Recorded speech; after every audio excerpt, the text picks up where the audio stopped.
Hello everybody and welcome to Turf Moor, and if it looks like we're in some kind of room just inside the stadium, that's because we are, aren't we, Paul?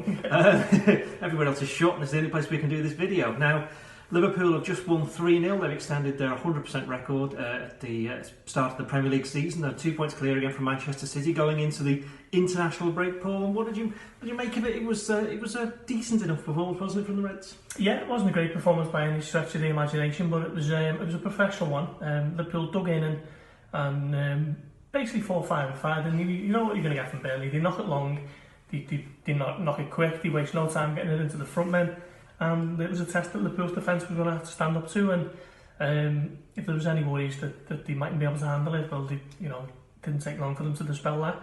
So Matip and Virgil van Dijk once again excellent at the back. That partnership just growing in confidence and stature by the week. Obviously helps when you've got Van Dijk there, who's the world's best defender, doesn't it? And Matip's getting better and better, so I thought the defence was good. It was good to get a first clean sheet of the season. Obviously, a lot to be made about that, and I think probably a bit too much, if I'm honest.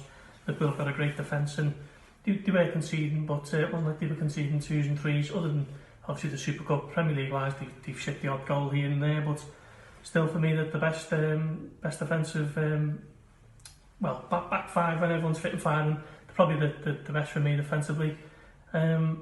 So yeah, great day for them defensively and attacking wise.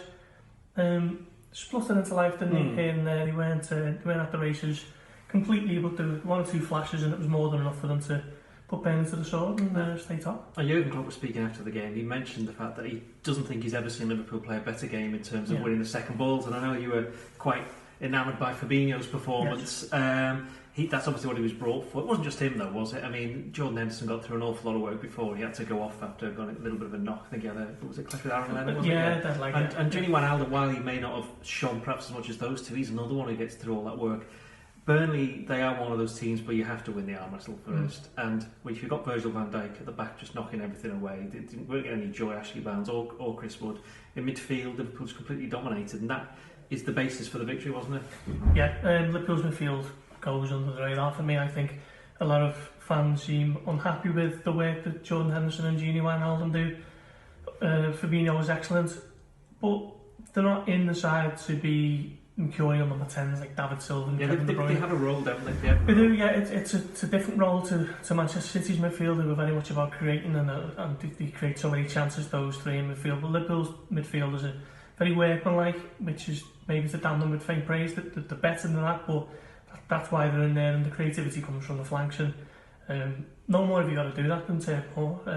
Henderson and Wijnaldum got through a whole lot of work, but I thought Fabinho was excellent. He stood up to the test. He put his foot in when it needed to be, which is quite often at Turf Moor and Sean Dyche's teams. But yeah, I thought the midfield were excellent, and I only gave Fabinho 7. I feel as though I may have undervalued him slightly. Maybe, but that would be unlike me, wouldn't it? Yeah, you don't like him, do you? I didn't say that. People on Twitter would have you believe. Yes, exactly. But yeah, the midfield did exactly what you need to when you come to Turf Moor. Ian Klopp said on Friday that no team comes here and turns them over 3s and 4s. Well, Liverpool have done exactly that, and it doesn't happen very often, does it? And it wasn't with a performance that's going to blow the best teams in the division away. It was one where they matched Burnley with effort and work rate, and deservedly won in the end. I think the clash came to the fore once Liverpool showed that they were up for the fight. Now, one of the key players for Liverpool, certainly at the top end of the pitch, was Roberto Firmino. I mean, the second goal, it was a mistake from Ben Mee, but it was Firmino. It was no coincidence that it was him that was the player who picked up the pass and then played it through for Sadio Mane. And then for the third goal, sealed the win 10 minutes from time. It was his pass forward to Mohamed Salah, and then he was able to move on and get the return pass. And took it away. And the goal was the least he deserved, wasn't it, for performance? The amount of times that he kept dropping off the front. Burnley couldn't really handle him, especially when he got into those midfield areas, because, as we mentioned, Liverpool were already winning that midfield battle.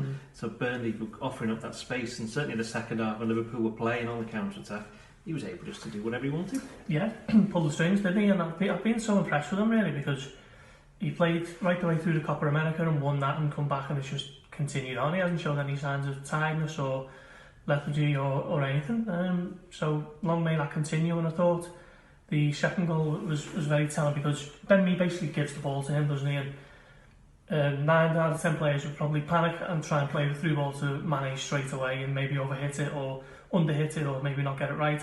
He just carried it on, carried it 10, 15 yards, waited and waited and waited for the right time, plays it into Mane, who doesn't even have to break stride and just slots it first time and 2-0, and at that point it's probably game over, isn't it? And I thought his finish with the third was excellent as well. He just stepped into it. I don't even think it was a pass actually from Salah. I thought Salah we'll come to that in a minute. he was trying to shift it onto his left foot and it just ran into his path and he just stepped into it and tucked it away, and it was the least he deserved. I've been so impressed with him all season, and yet again today he just carried it on. Now Salah and passing, Sadio Mane came off with 5 minutes to go. He was replaced by Divock Origi and he didn't seem too happy. Turns out it was nothing to do with substitution. Jurgen Klopp confirmed afterwards it was to do with a moment that happened in the game. And while didn't mention it, I think everybody kind of knows what moments it was. When Liverpool were going for goals, Mohamed Salah had the ball inside the